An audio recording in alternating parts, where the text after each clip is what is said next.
Hello friends and welcome to another update from Israel.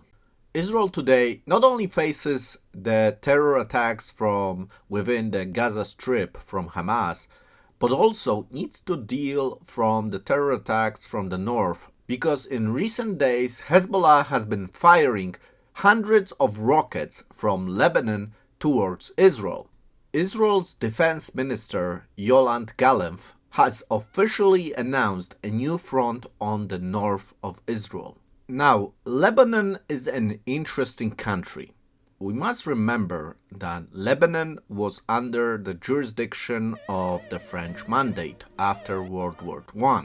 And actually, under the French influence, this country has developed quite well and became a sort of a jewel of the Levant. Levant is a region of this part of the world.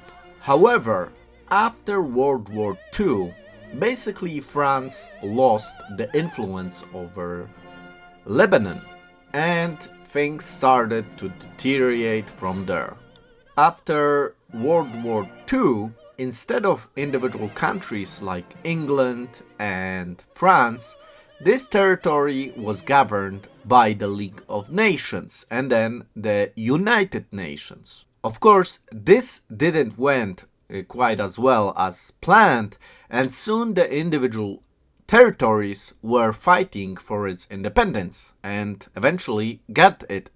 Eventually, both Israel and Lebanon fought for their independence and received it.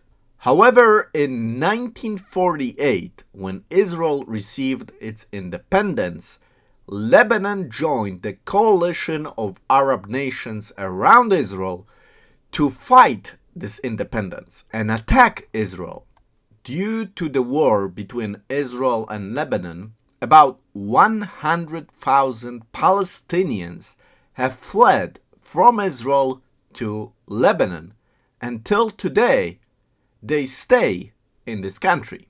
Now, since 1948, the situation in Lebanon has only deteriorated and is getting worse and worse every year. And today the country that was a jewel of the Levant is fragmented and torn with internal conflicts. The weakness of Lebanon has been used by Iran, who has used an organization called Hezbollah to control the southern part of Lebanon and is terrorizing the north of Israel from a very long time. So today, when Israel is attacked from the south of Lebanon, it is not actually Lebanon that is firing those rockets, it is Hezbollah, which is controlled by Iran. So Israel is very well aware that it is not fighting a war against just Hamas or Hezbollah, but actually behind all those organizations is the big country of Iran. And the leadership of Israel is aware that after dealing with the temporary threats coming from Hamas and Hezbollah, eventually, if Israel is to have peace, it will have to deal with the threat coming from Iran. And if you think that the war is just happening around Israel, think again, because in recent days, threats towards Israel came from countries far away as Yemen, which again is quite controlled by Iran, and also targets within the country of Iran have been targeted. And of course, we can't confirm that it is Israel who has done the strikes, but we also can't deny that Israel's interest is to eliminate those targets. Now, you may ask me, what about Gaza? What's happening? After a few days, it was announced that Israel is about to enter ground operation in Gaza, and still, it's not happening. Well, I can only say to you that Israel is under a lot of pressure right now. Pressure from the United States, which says that Israel should be careful about the ground operation, pressure coming from within Israel. Within Israel, there are voices that say very loudly that Israel should not go into Gaza because it will threaten the lives of the many hostages that were taken to Gaza by Hamas.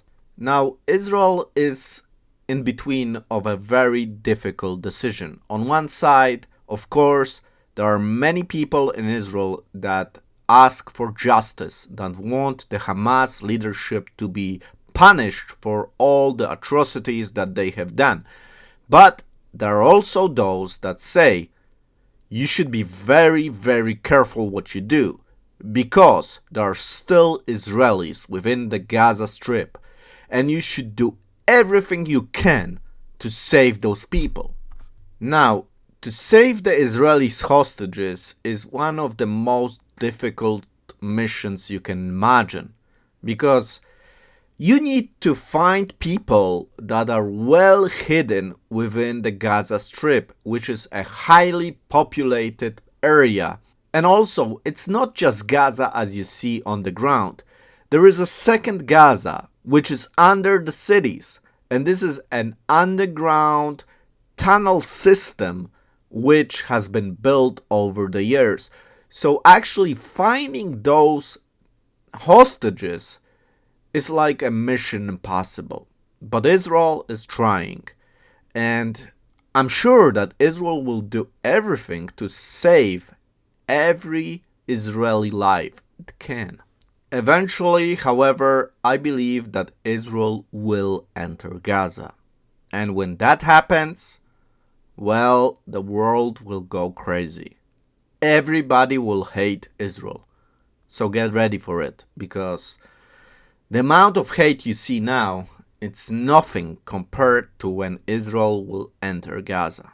And just to give you a perspective, I want to show you a map, because Israel is often presented as this Goliath who's destroying this little enemy of the Palestinians.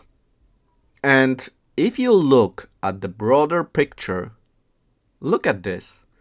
Israel is a really, really small country, surrounded by Arab countries. And I will tell you more. Israel is not the problem here.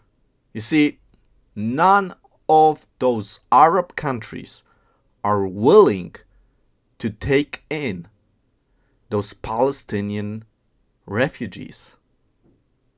Egypt has a closed border with Gaza. No Arab country wants those Palestinians. They say they love them, they support them, but they don't want to help them. Why? Because they know that if they let them in, it's going to be the same situation as it was in Lebanon, as it was in Jordan. You know, there was almost a revolt in Jordan where the king of Jordan was overthrown by the Palestinians. Nobody wants those refugees. It is sad, but it is true, because everybody is a realist. Everybody knows that accepting those refugees is like accepting a great enemy into your land. Thank you for listening to today's update. It was much longer than I anticipated, but sometimes it goes like that. Anyways, thank you for your support. Thank you for your prayers. It is really, really important in the critical times we are living. You know, everybody is turning against Israel, and there will be more and more people that will pressure even you to stand against Israel. They will be showing you horrific images, sometimes fabricated, sometimes real. But the goal will be for you to hate Israel.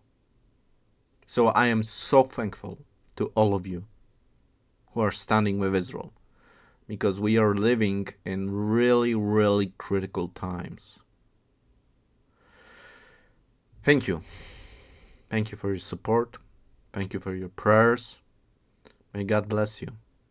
If you want to support the channel, the best way to do it is through Patreon. But again, if you can't, that's okay. I will continue to broadcast from Israel, show you messages, and your prayers are greatly appreciated. May God bless you, and I wish you shalom.